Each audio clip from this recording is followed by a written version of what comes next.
Baik, Shalom. Perkenalkan, nama saya Wati Banamtuan. Di sini saya akan menjelaskan tentang bagaimana kehidupan kekristenan di tengah-tengah masyarakat yang majemuk. Dalam pembahasan ini saya akan menjelaskan 2 poin. Yang pertama, saya akan menjelaskan tentang apa itu masyarakat majemuk. Kemudian yang kedua, saya akan menjelaskan tantangan-tantangan apa saja yang dihadapi oleh orang Kristen ketika berada di tengah-tengah masyarakat yang majemuk. Baik, sebelum itu perlu kita pahami apa itu masyarakat majemuk. Jadi masyarakat majemuk itu adalah masyarakat yang terdiri dari berbagai kelompok yang berbeda. Misalnya dilihat dari sukunya, agama, budaya, bahasa, dan juga adat istiadat. Walaupun mereka hidup di satu negara atau satu wilayah yang sama, tetapi mereka tidak sepenuhnya melebur menjadi satu. Nah, masyarakat majemuk sendiri pertama kali diperkenalkan oleh J.S. Furnival. Jadi J.S. Furnival ini bilang bahwa masyarakat majemuk itu adalah masyarakat yang hidup secara berdampingan, bisa berinteraksi tapi tetap berbeda-beda dan tidak menyatu sepenuhnya. Contohnya di pasar, orang dari berbagai suku itu bisa jual beli, tapi di luar itu mereka punya adat atau budaya masing-masing. Kemudian ada salah satu ahli dari Indonesia namanya Kuncharaningrat. Jadi Kuncharaningrat ini mendefinisikan masyarakat majemuk sebagai sebuah masyarakat yang terdiri dari kelompok yang punya cara hidup, budaya, atau bahkan lembaga sendiri-sendiri. Nah, kadang-kadang ada kelompok yang lebih dominan di bidang tertentu. Contohnya, misalnya di suku Minangkabau itu punya adat matrilineal dan lembaga adat. Kemudian di suku Batak punya sistem marga sendiri. Kemudian di suku Tionghoa punya yayasan atau kelenteng yang diurus sendiri. Kemudian untuk contoh lain yang ada di Indonesia, itu kita bisa lihat bahwa Indonesia sendiri punya banyak sekali suku, agama, dan budaya, tetapi tetap bersatu. Itu kenapa kita punya semboyan Bhinneka Tunggal Ika, yang artinya berbeda-beda tapi tetap satu. Untuk itu, kesimpulan dari definisi masyarakat majemuk sendiri itu bahwa kemajemukan itu bukan menjadi sebuah penghalang bagi kita, tetapi justru menjadi sebuah kekayaan yang perlu kita lestarikan, kita jaga bersama. Dan justru perbedaan inilah yang membuat kita sebagai warga negara Indonesia itu menjadi unik dan tentunya berwarna. Baik, yang berikut ini akan saya jelaskan tentang apa saja tantangan-tantangan yang dihadapi oleh orang Kristen ketika berada di tengah-tengah masyarakat yang majemuk. Untuk tantangan yang pertama ini adalah berinteraksi dengan masyarakat lain. Maksudnya bahwa sebagai orang Kristen di dalam masyarakat yang majemuk, orang Kristen itu harus bisa bergaul dengan orang dari berbagai agama atau suku dan budaya lain.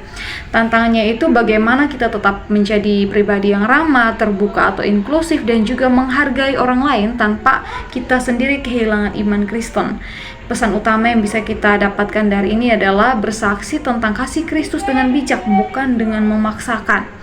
Itu tantangan yang pertama. Yang kedua adalah mempertahankan identitas Kristen. Nah, di tengah arus globalisasi dan budaya zaman ini, iman Kristen ini bisa saja tergerus. Tantangannya itu adalah jangan ikut-ikutan, jangan malu jadi orang Kristen, tapi juga jangan memusuhi yang berbeda. Pesan utamanya itu kita jadi terang dan garam, memberi dampak yang positif tanpa kita sendiri kehilangan jati diri sebagai orang yang percaya. Kemudian tantangan yang ketiga itu adalah menghadapi perbedaan pendapat dan juga kepercayaan. Nah, maksudnya di sini ialah di masyarakat yang berbeda-beda pasti tentunya ada yang namanya perbedaan pendapat, bahkan konflik. Nah, tantangan yang sering terjadi itu adalah bagaimana kita sendiri bersikap bijaksana, tetap memegang iman, tapi juga siap berdialog dan hidup damai. Nah, pesan utamanya itu bagaimana kita mampu untuk bersikap dewasa di dalam iman, tidak mudah marah, tidak gampang tersinggung, tidak gampang kompromi, tapi tetap terbuka untuk berdialog. Kesimpulannya itu adalah hidup di masyarakat yang majemuk ini menuntut kita sebagai orang Kristen untuk punya iman yang kuat, punya hati yang bijaksana, dan punya sikap yang terbuka. bukan hanya mempertahankan iman itu, tetapi juga menjadi jembatan kasih, membawa damai, dan juga menjadi teladan bagi sesama yang ada di sekitar kita. Berikut saya akan menjelaskan tentang prinsip-prinsip kehidupan Kristen dalam masyarakat majemuk. Prinsip-prinsip kehidupan Kristen dalam masyarakat majemuk dibagi menjadi 3 bagian. Yang pertama, mengasihi Tuhan dan mengasihi sesama. Dasar kehidupan Kristen adalah kasih kepada Tuhan dan kepada sesama manusia.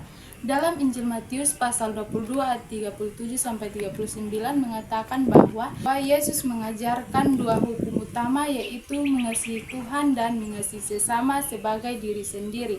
Kedua perintah ini menjadi inti dari seluruh hukum Taurat dan ajaran para nabi.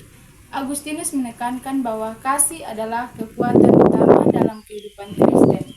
Tanpa kasih tidak ada perbuatan yang benar-benar baik. Dan Eka Dharma Putra juga berpendapat bahwa kasih Kristen adalah wujud nyata dari partisipasi aktif dan masyarakat yang majemuk. Ia menyebut bahwa umat Kristen tidak boleh hanya menjadi kelompok yang inklusif, tetapi harus membangun masyarakat berdasarkan kasih yang inklusif. Yang berikut, menghormati perbedaan dan keberagaman.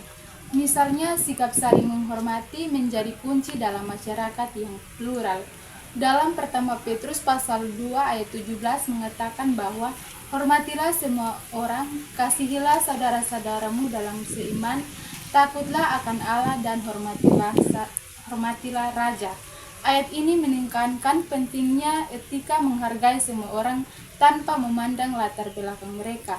Menurut Franz Magis, mengatakan bahwa menghargai perbedaan adalah dasar hidup bersama di Indonesia. Ia juga menulis keberagaman bukanlah ancaman, melainkan realitas yang harus dipahami dan dihargai. Yang berikut, berdialog dan berinteraksi dengan masyarakat lain. Dialog merupakan sarana membangun relasi antriman yang sehat dan damai, bukan untuk menyematkan semua agama, tetapi untuk menciptakan pemahaman dan kerjasama. Menurut David Boss, berpendapat bahwa dialog antaragama adalah bagian dari misi Kristen yang kontekstual. Ia menyatakan bahwa dialog bukan hanya kelemahan iman, tetapi justru bentuk keberanian untuk hadir dan bersaksi di tengah dunia plural. Melalui penjelasan di atas, maka dapat kami simpulkan bahwa prinsip-prinsip ini menjadi dasar dalam hidup orang Kristen yang tetap teguh dalam iman, namun tidak menutup diri dari dunia. Dengan kasih, penghormatan, dan dialog, umat Kristen dapat berkontribusi secara positif dalam membangun masyarakat yang damai dan adil. Mungkin ini yang dapat saya sampaikan. Terima kasih. Salam, Tuhan Yesus memberkati.